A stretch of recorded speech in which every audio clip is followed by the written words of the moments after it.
Сәлеметсіздер ме, оқушылар? Бүгін біз тағы да әдептілік туралы әдемі де әсерлі, дұрыс сөйлеу әдептілік тақырыбында сабақ өткелі тұрмыз. Бүгінгі сабағымыздың мақсаты эссенің негізгі және кіріспе қорытынды бөлімдерін сақтай отырып, өзіне таныс адамды белгілі бір мекен мен оқиғаны сипаттап, не суреттеп жазу. Күтілетін нәтиже тілдік қарым-қатынасы арқылы дұрыс сөйлеу мәдениеті қалыптасады. Дұрыс сөйлей отыра әдептілікке дағдыланады. Балалар, мәтінге зер салайық, мұқият тыңдайық. Дұрыс сөйлеу әдептілік. Қазақта әдепті бала, арлы бала, әдепсіз бала, сорлы бала деген нақыл сөз бар. Мағынасына үңілер болсақ, әдепті бала жан-жағына сөзімен де, ісімен де сыпайылық танытып, кішіпейілдік көрсетіп, нұрын шашып жүреді. Оны барлығы да жақсы көреді. Ал әдепсіз бала, керісінше, дөрекілік танытып, көпшіліктің көңілін қалдырып, жан-жағына жағымсыз әсер қалдырады.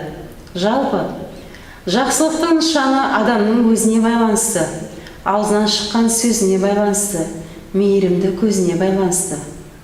Сондықтан балалар, мейлі қай жерде жүрсең де, әрқашан әдепті, кішіпейіл, сыпайы болуға тырысыңдар. Айтатын әрбір сөздеріңізге мұқият болыңыздар. Әрбір сөзіңді ой елегінен өткізіп барып сөйлеңіздер.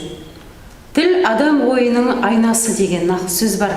Мағынасы адамның айтайын деген ойы тіл арқылы сыртқа шығады.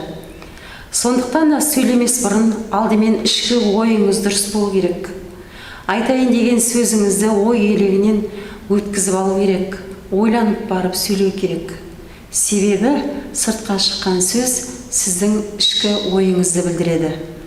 Ойнап сөйлесең де ойлап сөйле деген мақал бар.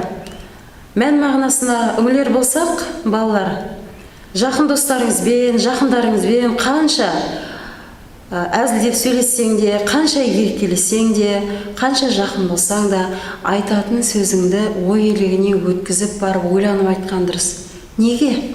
Себебі ойланбай сөйлесеңіз, досыңызды ренжітіп алуыңыз мүмкін, жақындарыңыздың жанын жаралап алуыңыз мүмкін.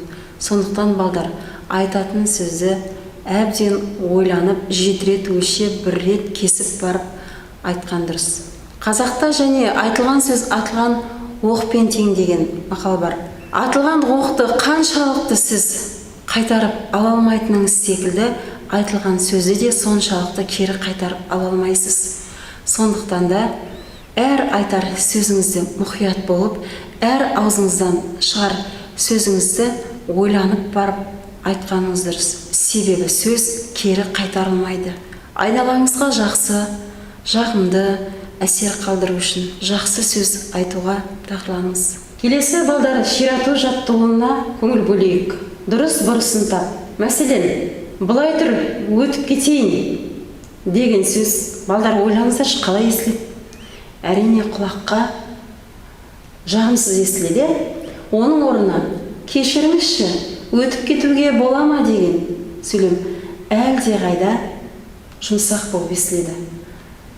Немесе апай кіруге бола ма дегеннен гөрі ғафу етіңіз, кіруге рұқсат бекен.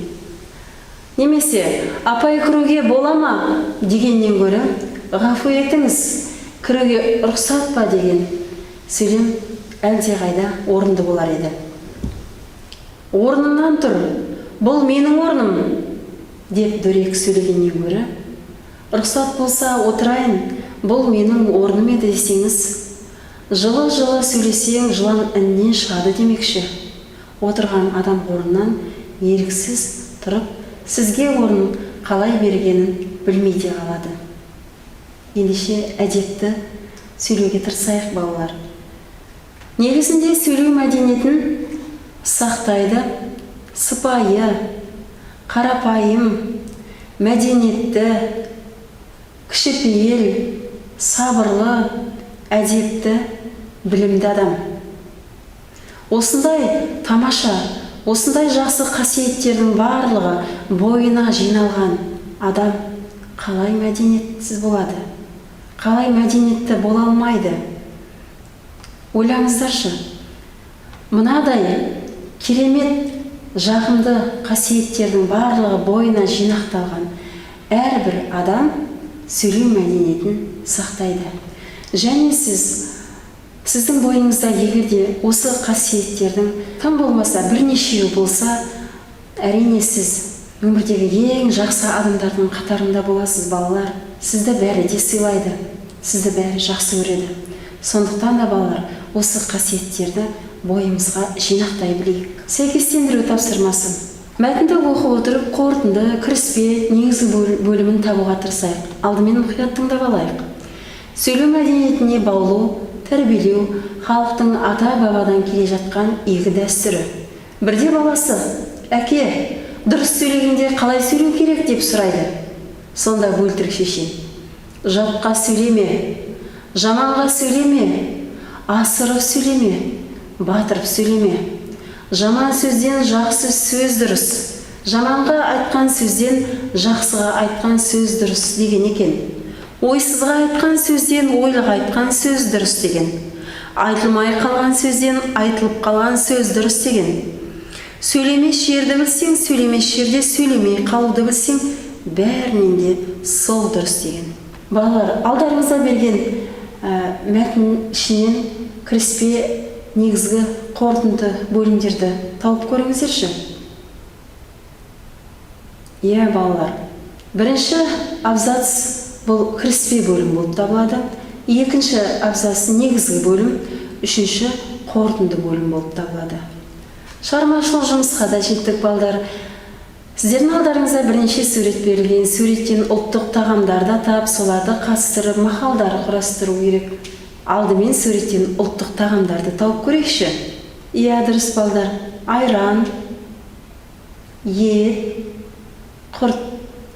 Дұрыс, өте жақсы. Жарайсыздар, балдар.